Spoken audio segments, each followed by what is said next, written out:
Get in! Come on! What a win that was yesterday at the Stadium Light. Sunderland 2, Wigan 1. Coming back from behind, of course, against a lot of former Sunderland players, which saved us a lot of embarrassment. There was a lot of room for embarrassment. Unfortunately, we come away with 3 points. Of course, I do apologise. It's a little bit late, this review. I was at the game, and of course, I live in Blackpool, so I only just got back about 10 minutes ago. It's currently Sunday, so yeah, absolutely buzzing. I took the missus up. It was the first time she'd been up to the Stadium Light, and yeah, I tried to play it off as if it was like a romantic weekend away. Of course, it was anything other than romantic, but you know me, I'm a shit house. So we got away with an absolutely amazing 2-1 win against a very, very good Wigan side as well. So I'm absolutely buzzing with that. So we'll get into it. So the game, we did line up with Passer in goal. We had Sirkin, we had Bart and O'Nien as sort of as a back three. Alessi was more so the left wing back with Gooch on the right hand side as well. We had Embo and Dhannoo in the middle, and then we had Pritch, Roberts, and of course Clark as well. So when I first saw that lineup, I did think to myself, there's not enough sort of grit in the middle. That's why I said in my preview to the game, maybe a Matete, someone like that to really launch themselves into plays, get those 50-50s in, stuff like that. But it didn't actually go too badly. A few times in midfield, particularly in the first half, it was those second balls that were very frustrating. I feel like they were getting on top of the second balls far too easily for my liking.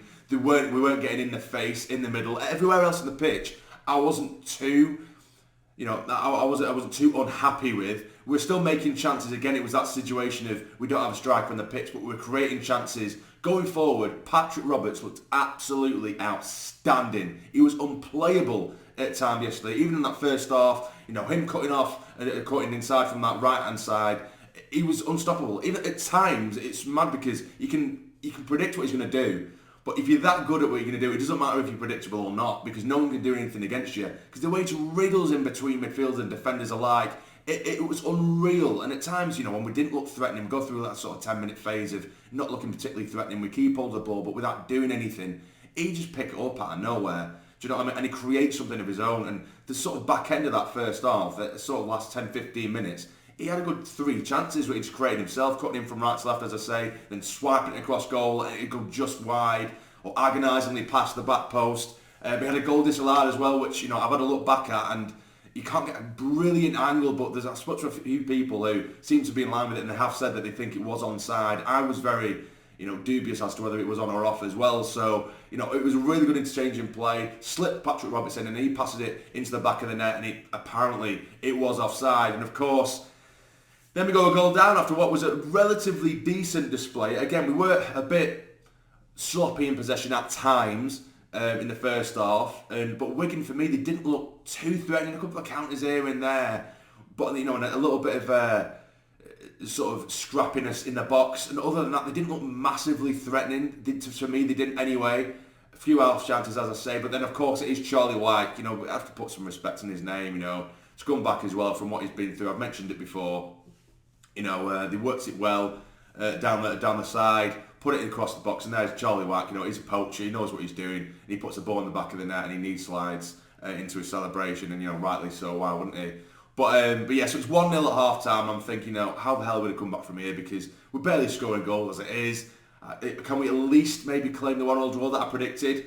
We came out in the second half. Gooch comes off. Amad Diallo comes on, and I think Diallo was fantastic. I think it was really, really dangerous. That bite though at the end, which everyone keeps getting frustrated about, there were a handful of times where Diallo, again, a little bit like Robertson, cutting from right to left, but he just wouldn't shoot. There's a couple of really clear-cut chances, and he would not pull the trigger at all. There was actually one chance right towards the back end of the game, the dying embers of the game, and he did actually just go for goal, and it's gone way sort of high and wide. But we were chanting for him because he finally knew how to pull the trigger. Do you know what I mean? That's all we wanted, just have a go, and he was refusing to do that. But yeah, it did give us that a little bit of sort of pace and direction in the final third as well, to complement the likes of Patrick Roberts and Pritch and Sirkin, who bombing forward.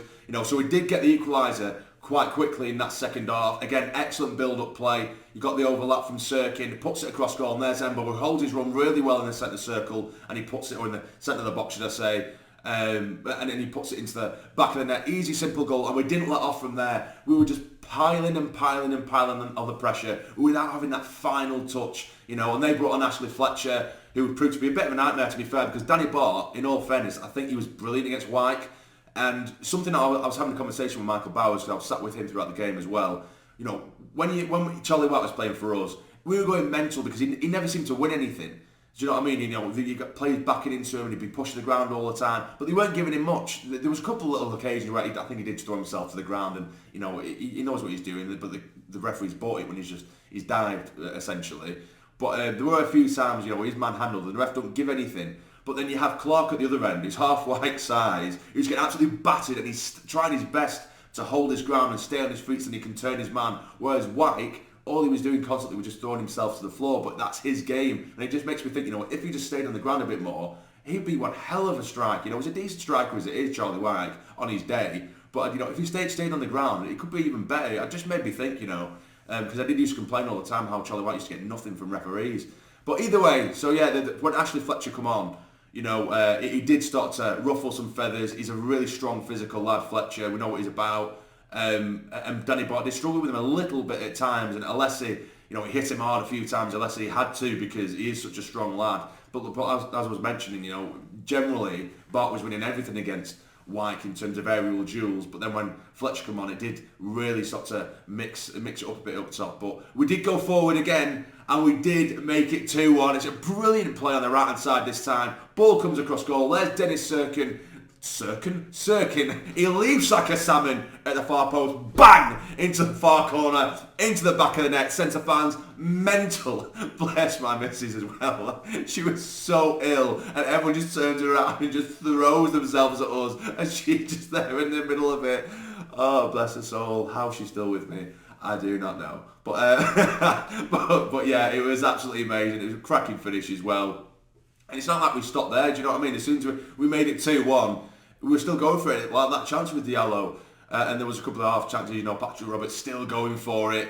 But then, you know, it really was, you know, sort of, they were throwing the kitchen sink towards the last few months of the game. 5 minutes were added on, you know, and it's just scramble after scramble after scramble in our box, and it's pinball at times, and it was horrible to watch. And then when that final whistle finally went, my God, the relief, the tension was just lifted. It really, really was, and yeah, it absolutely outstanding when it just shows the character again. Without us, I do apologise, I've managed the whole video without coughing. I'm still not very well myself. Yeah, so without a striker again, we managed to turn it around from 1-0 down. It's a good Wigan side as well. You know, I do respect them as a club. You know, some of their fans, not so much, but but I do respect them as a club and what they're about. And yeah, excellent win, excellent character shown, and we'll absolutely take those 3 points. You know, and then after the game, we went out into town with Michael Bowers, went to the pub, and met so many of you guys throughout my time in Sunderland over the last couple of days as well. It was absolutely amazing. It's always amazing to see you guys, and I'm so appreciative of the support and the patience you show on the channel as well, particularly recently when I haven't been able to upload much. But yeah, your support, it's never taken for granted, I assure you. But absolutely amazing, guys. So who do you guys think was man of the match? For me, it was Patrick Roberts, or Sirkin, to be fair, because Sirkin was class, but Roberts, he was just, when we seemed to quiet it down, he just seemed to single-handedly drag us forward, and I love that about him. I absolutely love that about Patrick Roberts, and he's showing his quality time and time again now. So hopefully we can take that into Tuesday's game against Blackburn. So again, who do you guys think was the man of the match yesterday at the Stadium, Latin? Were you happy with the performance and everything else? Let me know in the comments down below. But if you enjoyed, please smash that like button. I mean, smash that like button. If you're buzzing with that win, hit the like button harder than you've ever hit anything like that. I can't talk. I'm going, guys. Take care. Stay jamming.